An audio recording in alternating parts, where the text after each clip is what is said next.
In the vast expanse of Pakistan, the essence of life, water, is dwindling away. World Water Day brings attention to this critical issue, illuminating the struggle for clean water that's a harsh reality for many. Did you know?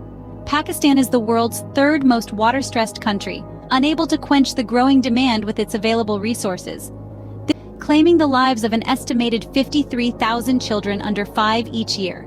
It's not just a health crisis but an agricultural one too. Pakistan uses water at the world's 4th highest rate, much for farming. Yet with limited water, crops wither, threatening food security. Inefficiency is a culprit too. Leaking pipes, outdated irrigation, wasting what little there is. But there's a glimmer of hope. Communities are uniting, raising awareness, implementing solutions like improved irrigation techniques.